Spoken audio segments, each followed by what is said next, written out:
A lot of you guys are wondering, why do I even need to own a house? I've been living here. I've been living good. I'm really not struggling. I'm really not living paycheck to paycheck. But one thing you don't know is if you have kids, you're not leaving anything to your kids. When you leave, you can't leave that house for your kids to rent. They must have a job. They must be bringing They must be bringing in a great income, and they must be able to qualify.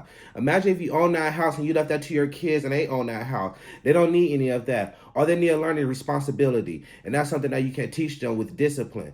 Another reason is if you're paying 1,400 or plus for rent, and you're not owning it, you have no ownership, no privacy, no say so on what's going on, then that's not a good thing. When you own your house, you own the same property for less, and you have ownership. You can say what goes and what doesn't go. You have a lot of say so in the community. If you guys ever wonder why different things happen in the community and you wasn't aware of it, it's because the homeowners were. Usually the homeowners are notified about what's going on in the community before it even happened. You are able to vote if you want to go against it and if you're not, especially in the HOA community. So there's a lot of perks with owning your house.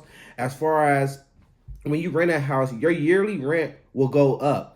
Every time you renew your lease, usually it goes up. When you own a house, you're stuck in that same price for 30 years. So before you even sign that contract, you understand, hey, this is the amount that I'm going to be paying, and it won't go up. And the best thing about that is when you fall on hard times renting, it's kind of hard for a landlord to understand your situation and work with you. But when you own a house, they understand every situation. They understand sometimes you fall on bad times, and they can work with you. So your mortgage can always go down, and you can always put stuff on pause. And one of the best things is when you rent a home, your rent is due on the third at the latest of each month. But when you own a house, you have all the way up to 15 days to pay your mortgage. Now imagine how many times you just need an extra week or so you can pay your bills for that check to come in cash. Now, owning a house, you can do that. You have until the 15th to pay your bills. So imagine getting 2 checks by the time it's time for your mortgage.